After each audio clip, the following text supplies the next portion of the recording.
Beware the Wildcat. Labor Tensions in Kajaran. Article by Kajaran Jansazian published on February 5, 2025 on EVN Report. 300 kilometers outside Yerevan, in the sleepy town of Kajaran, a wildcat strike has broken out among miners and technicians at the Zangezur Copper-Molybdenum Combine, ZCMC. Numbering over 2,000, participants in the strike have demanded higher pay, citing dangerous working conditions and the recent influx of Yerevan-based office workers whose salaries reportedly surpass that of the miners. In response, the ZCMC CJSC union and management issued a joint statement criticizing the action as unlawful and controversially posted workers' pre-tax salaries on Facebook, omitting deductions for health insurance payments or monthly union fees. The Union of Miners and Metallurgists released a comparatively moderate statement, acknowledging the strikers' right to protest while cautioning against actions that could disturb the operations of the mine. The Zangezur Copper-Molybdenum Combine is the largest mining enterprise in Armenia and the country's largest contributor of tax revenue. The Armenian government owns around 22% of shares in the firm and has reportedly received over $80 million through its minority stake.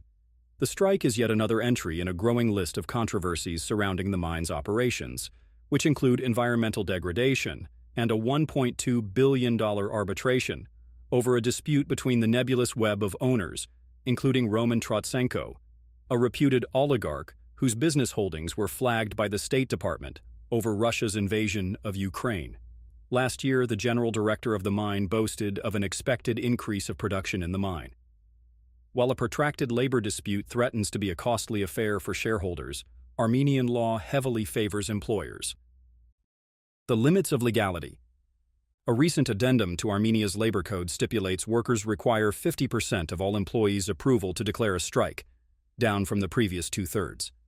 As of this writing, workers have organized a secret ballot to produce the 50% approval required by law, and so far over 2,000 workers have approved the strike action. The labor code also mandates trade unions to give written notice of a strike at least 7 days prior to the strike itself. This law seems to exist purely to criminalize workers and stifle spontaneous worker actions, such as wildcat strikes or walkouts.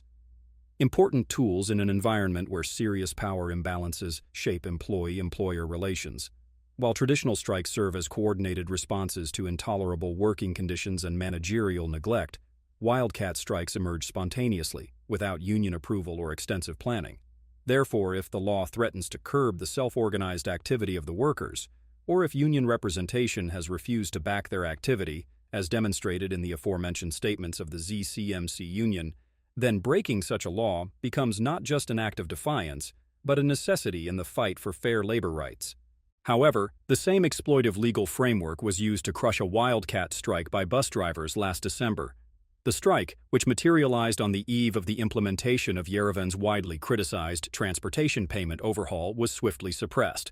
39 drivers were fired and subject to criminal charges, which were dropped.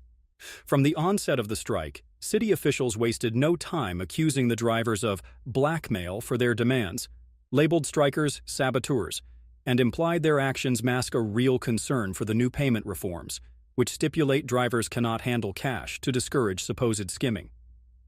The speed of the strike's defeat and the city government's heavy-handed response to handling labor disputes highlight the fragile state of worker protections in the Republic of Armenia and a general absence of combative social movements.